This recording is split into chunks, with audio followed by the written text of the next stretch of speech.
Doctor Mizanur Rahman Azhari তাকে নিয়েও বলেন যে তিনি কাফের, তাকে আসলে দেশ ছেড়ে চলে যেতে হবে। তখন আমরা একটু কনফিউজ হয়ে যাই। এগুলো খুব খারাপ অভ্যাস, আরেকজনকে কাফের বলা, মুশরিক বলা। আপনি যদি কাউরে কাফের বলেন, সে যদি কাফের না হয়, আপনি নিজেই কাফের হয়ে যাবেন। নিউ ইয়র্কের ম্যানহাটন থেকে আপনাদেরকে স্বাগত জানাচ্ছি আমি খালেদ মুহিউদ্দিন। বাংলাদেশের রাজনীতিতে নানা ধরনের পরিবর্তন দেখা যাচ্ছে হচ্ছে বাংলাদেশের সমাজনীতিতেও নৈতিকতা, ধর্ম এবং নানা বিষয় নিয়ে নানা আলোচনা চলছে। এসব নিয়ে কথা বলার জন্য আজ আমাদের সঙ্গে রয়েছেন ডক্টর মিজানুর রহমান আজহারিকে। আপনাকে আমাদের অনুষ্ঠানে স্বাগত জানাই। আপনি আমাদেরকে সময় দিয়েছেন, সেজন্য শুভেচ্ছা ও কৃতজ্ঞতা জানবেন। নাহমাদুহু ওয়া নুসাল্লি আলা রাসূলিহিল কারীম, আম্মা বা'দু, ফাআউযু বিল্লাহি মিনাশ শাইতানির রাজীম, বিসমিল্লাহির রহমানির রহিম। শুরুতেই আল্লাহ রাব্বুল ইজ্জা ওয়াল জালালের দরবারে শুকরিয়া জানাচ্ছি যে আল্লাহ তাআলা আমাদেরকে স্বাস্থ্যকর জীবনযাপনে ইসলামের ভূমিকার শীর্ষক একটি টপিক নিয়ে একটি আলোচনাতে অংশগ্রহণের সুযোগ দিয়েছেন। আমরা শুরুতেই পড়ে নিচ্ছি কালিমাতুশ শুকর, আলহামদুলিল্লাহ। আমাদের সাথে আরও থাকছে তাহরিকে খতমে নবুয়ত বাংলাদেশের আমির জনাব আল্লামা মুফতি ডক্টর সাইয়েদ মোহাম্মদ এনায়েতুল্লাহ আব্বাসী ও সিদ্দিকী। ডক্টর আব্বাসী, আপনাকে আমাদের অনুষ্ঠানে স্বাগত জানাই। আপনি আমাদেরকে সময় দিয়েছেন, সেজন্য আমাদের কৃতজ্ঞতা এবং শুভেচ্ছা জানাবেন। ধন্যবাদ, আপনাকেও স্বাগত জানাচ্ছি এবং দর্শক মণ্ডলী যারা আছেন তাদেরকেও অভিনন্দন জ্ঞাপন করছি। Thank you so much. আমি প্রথমেই আপনার কাছে যে বিষয়টি জানতে চাই, আমাদের অনেকগুলি প্রশ্ন রয়েছে, আমরা আপনার কাছ থেকে অনেক কিছু বুঝে নিতে চাই, অনেক কিছুর ইয়াও দিতে চাই। আপনার যদি কোনো প্রশ্ন আপত্তি থাকে আপনি সেটা জানাতে পারেন এবং আপনি উত্তর নাও দিতে পারেন। তো আমরা প্রথমেই আপনার থেকে শুরু করি। আপনি যখন আরেকজন ইসলামিক ক্লেরিক, আমরা নাম বলতে পারি ডক্টর মিজানুর রহমান আজহারি, তাকে নিয়েও বলেন যে তিনি কাফের, তাকে আসলে দেশ ছেড়ে চলে যেতে হবে, তখন আমরা একটু কনফিউজ হয়ে যাই। বলছি জি না, কনফিউজ হবেন কেন? আপনি যার কথা বলেছেন সে কি বলেছিল আপনি দেখেছেন তার বক্তব্যগুলো? আমি দেখেছি, কিন্তু শোনেন কথা শোনেন। তাকে বলুন, সে তো আমার ছাত্র, তাকে জিজ্ঞেস করুন। 2007 সালে সে আমার থেকে সবক নিয়েছে দারুন রাজাত মাদ্রাসায়। আমি তার টিচার, আমি তার শিক্ষক, এবং তার শিক্ষকরাও আমাকে শিক্ষক মানে। অতএব সে যদি, দেখুন আপনাকে পিছন থেকেই বলতে হচ্ছে, আপনি সময় দিতে হবে আমাকে। আপনি কিন্তু বসে আছেন একা, আমার কিন্তু কয়েক হাজার লোক বসে আছে আমার অপেক্ষায়, একটা শিডিউল প্রোগ্রাম আমি রেখে বসেছি আপনার এখানে। যেহেতু আপনার মাধ্যমে আমার মেসেজটা আমি অনেকের কাছে পৌঁছাতে পারবো। আপনি যে ব্যক্তির নাম নিয়েছেন, তাকে আপনি কি দিয়ে তাকে স্কলার বলবেন? লক্ষ লক্ষ লোক হলে স্কলার হয়? এটা কোনো কথা নয়। দ্বিতীয় কথা হচ্ছে, সে মুফতি নয়। ফতুয়া দেবার অধিকার রাখে মুফতি। স্কলার হওয়া এক জিনিস, ওয়াইজ হওয়া এক জিনিস, মুফতি হওয়া আরেক জিনিস। আমার কথা হচ্ছে, আমি কি গ্র্যান্ড মুফতি বাংলাদেশে? তা আমি বলছি না, এটা বলার অথরিটি আমার নেই। কিন্তু আমার ফতুয়াতে কলম বসাবার মতো 10টা মুফতি আপনি বের করে দেন। এখন অন্য মুফতিরা বলছে না কেন, সেটা একটা সাহসিকতার বিষয় আছে। সেটা আরো কোনো তাদের প্রতিবন্ধকতা থাকতে পারে। যেমন আপনি দেখেছেন আওয়ামী শাসনের সময় দেশের অনেক বড় বড় আলেম শেখ হাসিনার দালালি করেছে, তো তারা কি এমন কোনো ফতোয়া দিবে যে সরকার বেকায়দায় পড়ে? এখন অনেক আলেম আছে যেটা বর্তমান সরকারের নির্লজ্জ সমর্থন করে যাচ্ছে, কিন্তু এই সরকার ক্ষমতা আসার পর থেকে আমি শরিয়ার কোরআন সুন্নাহর আলোকে যতটুকু সমালোচনা করা দরকার গঠনমূলক সমালোচনা করে যাচ্ছি। আর আমাদের মতো 2-4-10 জন যারা মিডিয়াতে আছে তারাই কিন্তু দেশের আলেম না। হাজার হাজার আলেম ওলামা পীর মাশায়েখ নীরবে নিভৃতে নির্জনে ইসলামের খেদমত করে যাচ্ছে, তাদের মতামতটাও দেখতে হবে। এখন যারা ফ্রন্টে চলে এসেছে, মিডিয়াতে চলে এসে সেলিব্রিটি হয়ে গেছে, তারাই কি বললো সেটা দেখার বিষয় না। এখানে তো যদি আপনি একটা প্রশ্ন আনেন যে আসলে শাতিমকে ক্ষমা পেতে পারে কিনা, বা রাষ্ট্র যদি শাতিমকে পৃষ্ঠপোষকতা দেয়, তার শাস্তি নির্ধারণ না করে, তাহলে কোনো জনগণ বিচারটা হাতে করতে পারবে কিনা? আপনি দেখুন পৃথিবীতে যত অভ্যুত্থান ও বিপ্লব হয়েছে, জনগণ আইনকে হাতে তুলে নিয়েছে। আপনি 5ই আগস্ট দেখেন, বাংলাদেশে রাষ্ট্র ক্ষমতা যে এসেছে বর্তমান সরকার, এটা গণতান্ত্রিক পদ্ধতিতে হয় নাই। ছাত্র জনতা আইনকে হাতে তুলে নিয়েছিল। এই বিপ্লবকে আপনি অবৈধ বলবেন? যে 6-7 জন সমন্বয়ক নেতৃত্ব দিয়েছে তাদেরকে কি আপনি সন্ত্রাসী বলবেন? না, কিছু করার ছিল না। 15 বছরে যে জগদ্দল পাথর ফেসিবাদী হাসিনা বসেছিল, গণতান্ত্রিক পদ্ধতিতে এটাকে সরানো সম্ভব হয় নাই, আইনকে হাতে তুলে নিতে হয়েছে। অতএব যদি গণতন্ত্রের স্বার্থ রক্ষে আইনকে হাতে তুলে নেওয়া যায়, আল্লাহ তার হাবিবের সুমহান ইজ্জত এবং স্বার্থে আল্লাহ তার হাবিব সাল্লাল্লাহু আলাইহি ওয়াসাল্লামের ইজ্জতের বিপক্ষে কেউ কথা বলবে এবং ধারাবাহিকভাবে শাস্তি পাবে না, চলতেই থাকবে। আমরা শুধু মিটিং মিছিল করে লাঠি পেটা খাবো আর গুলি নিব। স্যার আপনার কাছে মনে হয় না, স্যার আপনার কাছে মনে হয় না এটা আপনার কাছে মনে হয় না এটা আপনার পয়েন্ট অফ ভিউ? বিকজ আপনি যা বলছেন, হ্যাঁ আপনি এটা ঠিক যে আপনি তো একজন স্কলার, শিক্ষক, পড়াচ্ছেন এবং আপনি গ্র্যান্ড মুফতি না হলেও একজন মুফতি। কিন্তু আমরা ধরেন আমি এখন কথা বললাম হচ্ছে যে বাংলাদেশে কিন্তু এইটাও প্রচলিত যে যারা বলতেছে যে তারা আসলে যা কিছু পরীক্ষিত হাদিস নয় যা কিছু পরীক্ষিতভাবে কোরআনের ফয়সালা নয় তারা তা মানতে চান না। ধরা যাক ঈদে মিলাদুন্নবী সম্পর্কে তাদের একটা বয়ান আছে, তাদের আরো অনেক কিছু নিয়ে তাদের একটা বয়ান আছে। তাদের মধ্যে থেকেও কেউ কেউ আছেন যারা মক্কা মদিনায় বড় বড় জায়গায় আলেমের কাজ করতেছেন। আমি আব্দুর রাজ্জাক বিন ইউসুফের কথা বলতে পারি, আরো আপনি জানেন কাদের কথা আমি বলছি। তাদের কেউ কেউ মনে করেন আপনার পথ তো আসলে ঠিক না। এক, দুই হচ্ছে আপনি যার কথা যেভাবে বলতেছেন যে ধরেন মিজানুর রহমান আজহারী কি আসলে একজন স্কলার কিনা। এখন কেউ কেউ তো এই প্রশ্ন তুলেছেন যে জনাব এনায়েতুল্লাহ আব্বাসীও যথেষ্ট পরিমাণে এই জায়গায় আছেন কিনা। সেজন্য আমি জানতে চাইতেছিলাম যে আপনি যখন আইন হাতে তুলে নেওয়ার কথা বলেন স্যার, সেইটা কি আপনি কিভাবে তার যোগ্য, এবং আপনি ছাড়া আর কে আছেন এটার মধ্যে যোগ্যতার জায়গায় আর কি? আমি এখন বলছি, আমি মনে করি আমি গ্র্যান্ড মুফতি বাংলাদেশের। আচ্ছা, আপনি মনে করছেন আপনি গ্র্যান্ড মুফতি? ওকে, এবং এটা আমি চ্যালেঞ্জের। ওকে ওকে, এইটা বললে আমার ফতুয়ার বিপক্ষে, আমি শোনেন, আমার ফতুয়ার বিপক্ষে যে যাচ্ছে তাকে আমার সাথে বসান, আপনার প্ল্যাটফর্মে বসান। এক, দ্বিতীয় কথা হচ্ছে ঈদে মিলাদুন্নবী নিয়ে যে আপনি প্রশ্ন করেছেন, ঈদে মিলাদুন্নবী সাল্লাল্লাহু আলাইহি ওয়াসাল্লাম নিয়ে অনেক ডিবেট হয়েছে এবং ঈদে মিলাদুন্নবীর পক্ষে যারা, তারাই বিজয়ী হয়েছে। আর বাংলাদেশে ওলামায়ে দেওবন্দের একটা বিরাট অংশ যারা মূল ধারার, তারা কিন্তু ঈদে মিলাদুন্নবী নিয়ে কখনো বিরোধিতা করে না। কিছু মাত্র স্কলার আছেন যারা কোনোভাবে পারসেজ হয়ে আছেন, তারাই ঈদে মিলাদুন্নবীর বিরোধিতা করে। আমরা বলি মিলাদ যার সিরাত নার তার, মিলাদুন নবী সাল্লাল্লাহু আলাইহি ওয়াসাল্লাম ব্যানারও মাহফিল হতে পারে, সিরাতুন নবী সাল্লাল্লাহু আলাইহি ওয়াসাল্লাম ব্যানারও মাহফিল হতে পারে। এবং আপনি শুনেছেন আজকে 4 বছর যাবত সৌদি সরকার উচ্চ ওলামা পরিষদ ফতোয়া দিয়েছে যে ঈদে মিলাদুন্নবী উপলক্ষে মাহফিল সৌদি আরবে হবে এবং 12 রবিউল আউয়াল তারা রাষ্ট্রীয় ছুটি ঘোষণা করে রেখেছে। এবং বাংলাদেশে বর্তমান সরকারও যথেষ্ট আলেম ওলামা আছেন যারা কওমি ঘরানার এবং দেওবন্দ ঘরানার, যাদেরকে আমরা আহলে হক মনে করে থাকি। এবং আমরা মনে করি জৌনপুর, ফুরফুরা, সারসিনা, আহলে সুন্নাত, আহলে হক একই ধারাতেই চলে আসছে। তারাও কিন্তু ইসলামিক ফাউন্ডেশনের দায়িত্বে আছে এবং তারা কিন্তু এবারও ঈদে মিলাদুন্নবী ব্যানারে প্রোগ্রাম করেছে এবং আমি সেখানে অংশগ্রহণ করেছিলাম একদিন। অতএব বিচ্ছিন্নভাবে কে কি ঈদে মিলাদুন্নবীর বিরোধিতা করলো, আব্দুর রাজ্জাক সাহেবের নাম বলেছেন, ওনাকেই বসান আমার সাথে কথা বলি, সংলাপ হতে তো কোনো দোষ নাই। ওকে, বা আপনি আরো যাদের কথা বলেছেন তাদেরকে বসান আমাদের সাথে। আচ্ছা, আমার এখানে একটা সম্পূরক জাস্ট প্রশ্ন আছে আইনের ব্যাপারে। যেহেতু তেহরিকে খতমে নবুয়তের শাখা যুক্তরাজ্যেও আছে, এখানেও আছে, আপনি একইভাবে এই কথা বা ভারতের পশ্চিমবঙ্গের কথা বলেছেন, এইখানে যেটা বলছেন সেটা কি যুক্তরাজ্য এবং ভারতের পশ্চিমবঙ্গের জন্য প্রযোজ্য? যুক্তরাজ্যেও যদি কেউ এই ধরনের কথা বলে তাকেও কি আপনি এরকম একটা কথা বলবেন বা বলতে পারবেন? জি জি বলবো। আমি যুক্তরাজ্যে যে সাফার করে এসেছি সেটা শোনেন আগে। 2 বছর আগে আমি যুক্তরাজ্যে গিয়েছিলাম। আমার 7টা প্রোগ্রাম ছিল। 4টা প্রোগ্রাম করতে পেরেছি, 3টা প্রোগ্রাম আমি করতে পারিনি। এবং সেখানে আমার বিরোধিতা করেছিল নাইজেল ফারাজ। আপনি জানেন তাকে, সিএনএন নিউজ প্রেজেন্টার, এবং সে ব্রেক্সিট আন্দোলনের হোতা ছিল এবং সে ব্রিটিশ পার্লামেন্টে মেম্বার ছিল। আমার যেদিন সেন্ট্রাল লন্ডনে প্রোগ্রাম ছিল, নাইজেল ফারাজ লং মার্চের ঘোষণা দিয়েছিল এবং আমি সেখানে যেতে পারিনি। কেন? নাইজেল ফারাজ 23টা প্রতিবেদন করেছিল আমার বিপক্ষে। তার মধ্যে উল্লেখযোগ্য ছিল যে আমি মুরতাদের শাস্তি মৃত্যুদণ্ড চাই।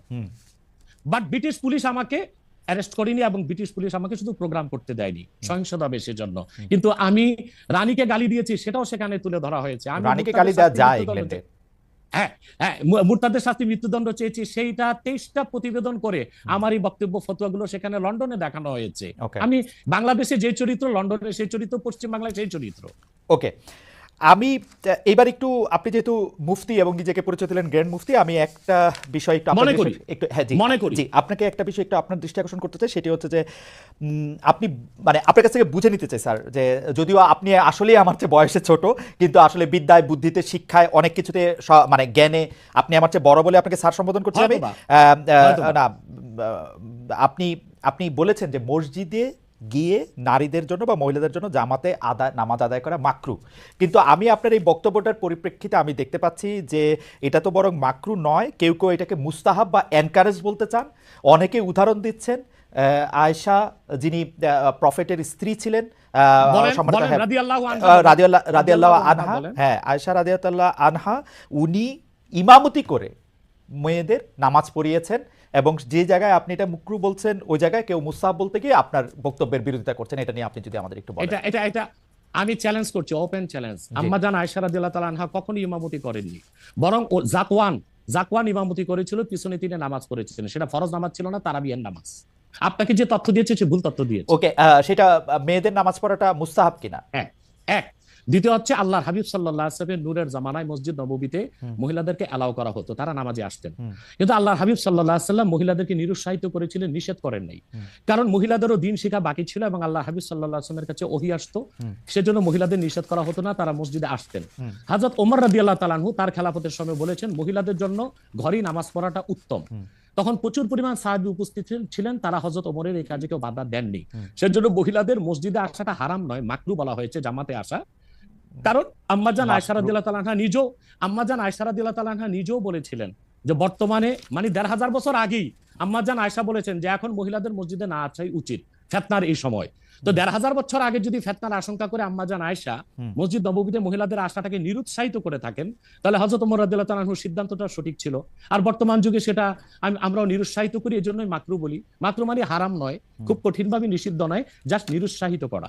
আপনি মাকরু ফতোয়াটা কোথায় পেলেন? আর আপনি যে বলছেন যে কোথায় পেলাম বলছি আনহা এটা পড়েন নাই, কিন্তু আমি এখন যেটা দেখতে পাচ্ছি যে women praying in congregation among themselves, এটা মাদিনা বলে একটা পিরিয়ডিক্যালস বাইরে হয় মাদিনা ইউনিভার্সিটি থেকে, সেখান থেকে একজন বলতেছেন যে এটা পড়ছেন। আমি তো এটা সত্য বিচার করতে পারবো না। আয়েশা রাদিয়াল্লাহু তাআলা আনহা ইমামতি করেননি, তিনি জাকওয়ান ওনার খাদেমের পিছনে নামাজ পড়েছেন। ওকে, সেটা ফরজ নামাজ ছিল না, তারাবিহের নামাজ ছিল। জি, এটা বুখারী শরীফের হাদিস। আমাকে সময় দিলেন বের করে দিব। আচ্ছা ঠিক আছে, আপনি কি এইটা একটু বলবেন যে মাকরুটা আপনি কোথায় পেলেন? এটা হানাফিদের সর্বসম্মত মত। হানাফিদের সর্বসম্মত মত যে মেয়েদের মসজিদে গিয়ে নামাজ পড়াটা মাকরু। জামাতে হজের সময় ওটা ভিন্ন বিষয়, ওইটা ভিন্ন বিষয়। ফরজ, হজটা ফরজ, এবং সেখানে নামাজ আদায় করা ওই সময় মেয়েরা জামাত আদায় করতেছে, একেবারে ওইটা ওরা করতে পারবে, কিন্তু পরে আর এমনিতে নরমালি আর পারবে না। পারবে না মানে বললাম তো নিরুৎসাহিত করা হয়েছে, তারা ঘরে পড়বে, ঘরে পড়াটাই উত্তম। এটা যদি মাকরু হইতো তাহলে কি হজের সময় এটা পড়াটা জায়েজ থাকতো? না, স্থানকাল ভেদে পার্থক্য আছে না। আপনি আজকে আগামীকাল দুপুরে আপনি পানাহার করতে পারবেন, কিন্তু পহেলা রোজায় দুপুরে পানাহার করতে পারবেন? সেটা তো হারাম হয়ে যাবে না? স্থানকাল পাত্র বেশে হুকুমটা ভিন্ন হবে না? হবে, কিন্তু যেটা হজে পারমিটেড, যেটা হজের মাঠে পারমিটেড, সেটা আর পৃথিবীর কোথাও মাকরু হতে পারে? হজটা কি? হজটা হচ্ছে কাবাগরে যেতে হবে, পুরুষকেও যেতে হবে, মহিলাকেও যেতে হবে, কাবাগর একটাই, সেজন্য সেখানে সেটা ছাড় আছে। কিন্তু মসজিদ পৃথিবীতে একটা না, মহিলারা ঘরে নামাজ পড়তে পারবে।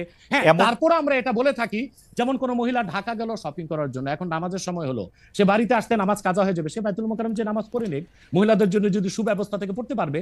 মাকরুটাকে আপনি খুব বড় করে দেখার প্রয়োজন নাই। এই যে আপনার মাথায় টুপি নাই, এটাও কিন্তু মাকরু স্যার, যেটা মাথায় বসাও মাকরু, রাইট। যেটা কিন্তু তাই বলে তো আপনাকে আমি গুনাহগার বলতে পারছি না, পারেন বলতে, অসুবিধা নাই। স্যার, আমি যেটা বলতে চাইতেছি, এমন কোন কাজ কি আছে যেটা কাবাগারে করা যায়, অন্য যে কোনো জায়গায় আরেকটা মাকরু হিসেবে বিবেচিত হবে? আর কোন কাজ কি এরকম আছে? বোঝার জন্য জানতে চাইতেছি স্যার।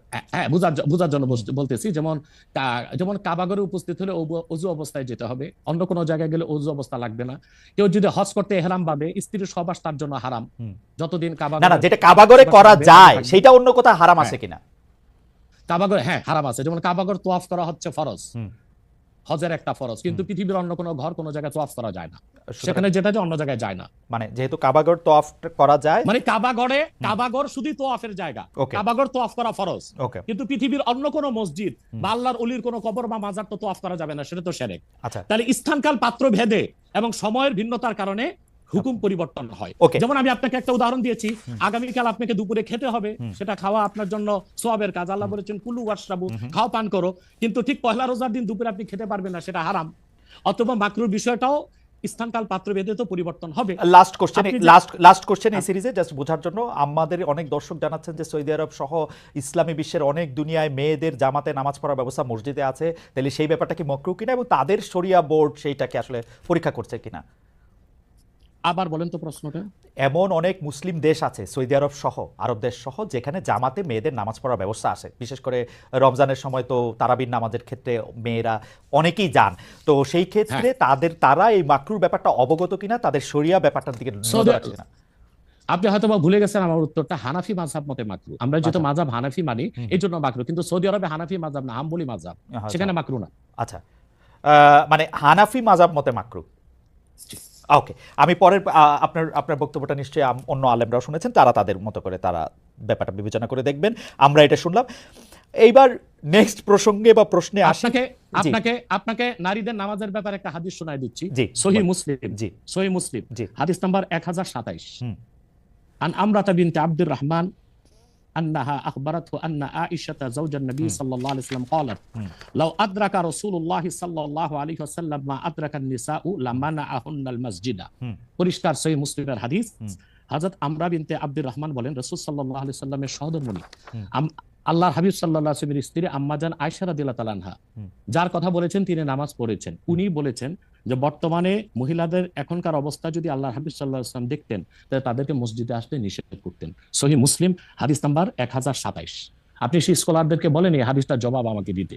ওকে, তার মানে আমি শেষ করি তার মানে হচ্ছে মহিলাদেরকে মাকরু বলার দ্বারা হানাফি মাযহাবে যে নিষেধ করা হয়েছে কঠিন নিষেধ না, মানে নিরুৎসাহিত করা হয়েছে।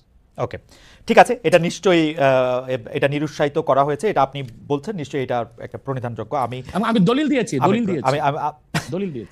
আমি এই বিষয়ে আর আপনার সাথে পরবর্তী প্রসঙ্গে আসি। সেটা হচ্ছে যে আমরা মানে আপনি এখানে আসবেন, অনেকে অনেক ধরনের মন্তব্য করেন, প্রশ্ন করেন, অনেকের মধ্যে অনেক ধরনের উৎসাহ আছে, অনেক ধরনের জানার বিষয়ও আছে। সেই জন্য আপনি যেটাকে বলছে হচ্ছে যে আপনাকে বলা হচ্ছে যে একজন পেশাদার বক্তা, যখন যেহেতু আপনি বক্তৃতা দিয়ে টাকা নিয়ে থাকেন, এইটা আপনি ঘন্টায় কত টাকা নেন সেটা নিয়েও মানুষের মধ্যে উৎসাহ আছে। এই ধরনের বিষয় নিয়ে আপনি কি বলবেন? কেউ কেউ আবার বলে থাকেন আপনি যে বক্তৃতা দেন সেটা দিয়ে একটা নির্দিষ্ট অঙ্কের টাকা নেওয়াটাও আসলে ঠিক হচ্ছে কিনা সেটা নিয়ে অনেকে প্রশ্ন। অনেকে, গোস্তাকে মাফ করবেন, অনেকে আপনাকে হেলিকপ্টার হুজুর বলেন, কারণ আপনি বিভিন্ন জায়গায় হেলিকপ্টারে যেতে পছন্দ করেন। এই ধরনের নিউজ, এই ধরনের আলোচনা আপনি আসলে কিভাবে নিয়ে থাকেন? দেখেন, আপনি একজন স্বনামধন্য সাংবাদিক এবং আপনি সাংবাদিকতার মাধ্যমে বাংলাদেশের অনেক উপকার করেছেন, কিন্তু কোন হিংসুক বা নিন্দুক যদি বলে খালেদ মহিউদ্দিন একজন বাচালি করে টাকা কামাই করে, এটাকে আপনি মানবেন? আমি বক্তা না, আমি হচ্ছে দায়ী আল্লাহ। আপনি ঠোঁটে চেয়ে খান, কিন্তু আমি মেধা দিয়ে সেবা করি মানুষকে। আমি বক্তা নই, আমার পরিচয় হচ্ছে, দেখুন আমাদের একটা ইতিহাস আছে, আমি পেশাদার কোনো বক্তা নই, আমি হচ্ছে দায়ী আল্লাহ। আল্লাহ দিনের দাওয়াত মানুষের কাছে পৌঁছে দিই। এখন আসে টাকার বিষয়। বাংলাদেশে কেউ কোনোদিন দেখাতে পারবে না আমি আমার নিজের জন্য কোনো টাকা চেয়ে নিই। যদি আমি কোনো প্রোগ্রামে কন্ট্যাক্ট করে টাকা নিতাম তো সর্বনিম্ন 3 লাখ টাকা রেট রাখতাম, কিন্তু কখনো কখনো আমাকে তারা খুশি হয়ে যাবে সেটা আমি নিয়ে থাকি। দ্বিতীয় হচ্ছে হেলিকপ্টার প্রসঙ্গ, এটা হচ্ছে আমার অত্যন্ত প্রয়োজন। হেলিকপ্টারটা আমার চেয়ে বেশি বাংলাদেশে শেখ হাসিনাও ব্যবহার করেন, এটা আমি অহংকার করে বলছি না, আল্লাহ তাআলার শুকরিয়া আদায় করছি। এবং বাংলাদেশে অনেক বক্তা বা স্কলার একসময় আমার বিরোধিতা করেছে আমি হেলিকপ্টার কেন চলি, হেলিকপ্টারে কেন যাই। বাংলাদেশে 2014 সাল থেকে ব্যাপকভাবে আমি হেলিকপ্টারে যাচ্ছি। এখন অনেক বক্তা, স্কলার বা স্ক্রু ড্রাইভার যাই বলেন, তারা হেলিকপ্টার ব্যবহার করছে, এখন আর সমস্যা হচ্ছে না। আমারটাই আর কি সমস্যা ছিল। হেলিকপ্টারটা কেন ব্যবহার করি আপনাকে একটা সহজ উদাহরণ দিচ্ছি। গত পরশুদিন আমার একটা প্রোগ্রাম ছিল মেঘনাতে, দিনে বাদে জোহর, আর রাতে আমার প্রোগ্রাম ছিল রংপুর হারাগাছ, সেটা মিডিয়াতে ব্যাপক প্রচার হয়েছে। পরের দিন আমার প্রোগ্রাম ছিল কালকে লোহাগাড়া, এই চট্টগ্রাম সাতকানিয়া। এখন আমি হেলিকপ্টার ব্যবহার না করে দিন ও রাতে 3টা প্রোগ্রাম করা কি আদৌ সম্ভব? না, সম্ভব না। যেখানে আমার বাড়ি আব্বাসী মঞ্জিল থেকে চিটাগাং রোড যেতে 1.5 ঘন্টা লাগে, তা আমি কিভাবে মেঘনার প্রোগ্রামটা দিনে করে রাতে হারাগাছ করে পরের দিন চট্টগ্রাম যাই? আমাকে এটা অনিবার্য কারণে হেলিকপ্টার ব্যবহার করতে হচ্ছে, এবং সেটা জনগণই দেখে। এর জন্য তো আমাকে হেলিকপ্টার হুজুর বলতে পারে না। এখন যে হুজুর নৌকায় চড়ে মাহফিল করতে যায় তাকে কি নৌকা হুজুর বলবেন? বা যিনি প্রাইভেট কারে প্রোগ্রাম করতে যায় তাকে কি বলবেন ট্যাক্সি হুজুর? এগুলো হচ্ছে আমি গাড়িও ব্যবহার করি যখন যেটা লাগে। আমি এখন প্যারাড ইউজ করতেছি, এটা 3 কোটি টাকা। আমি ভিএট ইউজ করি 8 কোটি টাকা। আমি হেলিকপ্টার ইউজ করি, এটা 14 কোটি টাকা। এখন আমি নৌকাতেও যাই, যেখানে যেভাবে আমার সুবিধা তখন সেভাবে সেখানে আমি। না, সেটা ঠিকই আছে। আমি কিন্তু মনে করি যে এখন হিংসুক বা নিন্দুকরা কি বললো সেটা তো আপনার মতো না, সেটা ঠিক আছে। না, আমি কিন্তু মনে করি যে আপনাকে যত ব্যস্ত থাকতে হয়, আপনি যদি পথে এর মধ্যে থেকে আপনার দিনের একটা বড় অংশ আপনি ব্যয় করেন, এটা আপনার জন্য এটা আসলে কোনোভাবেই এটা কেউই এটা করবে না। আমার কাছে মনে হয় যে আপনার ব্যস্ততার জায়গা থেকে আপনার এটা করতেই হবে। কিন্তু আমার যে প্রশ্ন ছিল যে আপনি এর জন্য নিজেকে একজন প্রফেশনাল স্পিকার মনে করেন কিনা, আপনি মনে করেন কিনা যে আপনি যে বিভিন্ন জায়গায় বক্তৃতা দিতে যাচ্ছেন এবং আপনার যে একটা অসম্ভব চাহিদা বিভিন্ন জায়গায়, আজকে এখানে কালকে সেখানে, সেইটা আপনার আয়ের একটা বড় উৎস কিনা? দেখুন, এটা ছাড়া আমার আয়ের ব্যবস্থা ছিল। আমাদের যে বাংলাদেশে আমাদের যে আধ্যাত্মিক ঘরানার আমরা সন্তান, আপনি জানেন আমাদের বংশের মুরব্বী শাহ কারামত আলী জনপুর রহমতুল্লাহ, তাকে বলা হয় বাংলাদেশের আধ্যাত্মিক জনক। টু নেশন থিওরির ভিত্তিতে দেশ স্বাধীন হয়েছে এবং ডব্লিউ হান্টার তার বইটি উল্লেখ করেছে, এনসাইক্লোপিডিয়া অফ ব্রিটানিকাতে এসেছে, ইসলামিক ফাউন্ডেশন বিশ্বকোষে এসেছে, কারামত আলী জনপুর রহমতুল্লাহর হাতে 2 কোটি লোক মুসলমান হয়েছে। ওনার কারণেই পরবর্তীতে দেশটা স্বাধীন হয়েছে। উনি ইন্তেকাল করেছেন 154 বছর আগে। আমি ওনার সিলসিলায়, ওনার বংশের, আমরা জোনপুরি পীর সাহেব বলে খ্যাত। আমি যদি অন্য পীরদের মতো আব্বাসী মঞ্জিলে বসে পিরি মুরিদি করে যেতাম, তাহলে আমার কোটি কোটি টাকা বছরে আসতো। মূলত আমার হচ্ছে দিনের দাওয়াত দেওয়াটাই আমার মূল কাজ। তারপর জনগণ যেটা খুশি হয়ে আমাকে সম্মান করে, সেটা আমার জন্য যথেষ্ট। আপনি কি আব্বাসী, এটা আমার পেশা নয়, এটা নেশা। আপনি কি আব্বাসী মঞ্জিলে আর এখন বসেন না, মানে ওই সিলসিলা কি আপনি? বসি, কিন্তু মূল হাইলাইটস করা হচ্ছে দাওয়াতের কাজকে। আমি দাওয়াতি কাজে ব্যস্ত থাকি। আপনার মূল, আপনি ইচ্ছা করলে হইতেই পারতেন, কারণ আমরা জোনপুরের পীর সাহেবদের সম্পর্কে আমরা অবগত, তাদের অনেক ফলোয়ার আছে। আরেকটা কথা বলি আপনাকে, আরেকটা কথা বলি।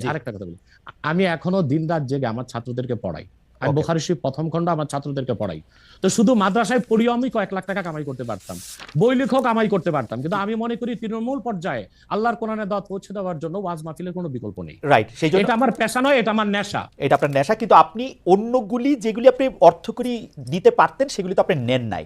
আপনি নিছেন হচ্ছে দিনের দাওয়াতের জায়গাটাকে, টাইমটাকে, সেই ওগুলো নিচ্ছি, ওগুলি আপনি ঠিক টাকার জন্য আপনি ব্যবহার করছেন না, আয়ের ব্যবস্থা নয়। রাইট, সেই জন্য আমরা আপনাকে একজন পেশাদার মানে বা প্রফেশনাল রিলিজিয়াস স্পিকার এরকম বলতে পারি কিনা, সেটাই ছিল আর কি আমাদের প্রশ্ন। না, পেশাদার বলতে পারি না। পেশাদার বলতে পারি না। ওকে।